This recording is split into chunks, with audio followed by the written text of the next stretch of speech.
आता एक मोठी बातमी, अनियंत्रित ट्रकनं 10 वाहनं चिरडली आहे. यामध्ये एकाचा मृत्यू झालाय, एक जण गंभीर जखमी आहे. चंद्रपूरच्या तुकुम येथील ही धक्कादायक घटना आहे.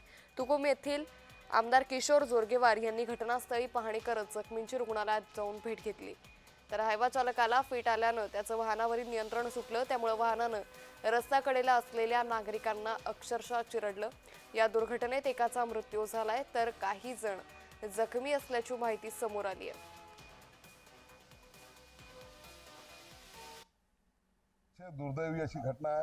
विचित्र पद्धतीने हा घडलेला अपघात आहे. जो ड्रायव्हर गाडी चालवत होता असं सांगितलं जाते की त्याला फिट आली आणि ते फिट आल्यामुळे त्याचं गाडीवरचं नियंत्रण सुटलं आणि ते अतिशय वर्दळीच्या ठिकाणी तुकुम या परिसरामध्ये त्याचा 2-3 ॲटोला त्यांनी हे केलं, धडक दिली आणि ह्या 2 मुली ह्या ज्या रस्त्याने पायी चालल्या होत्या त्यांना हे धडक दिली आणि त्यातली एक दुर्दैवानं एका मुलीचा सानिकाचा मृत्यू झाला.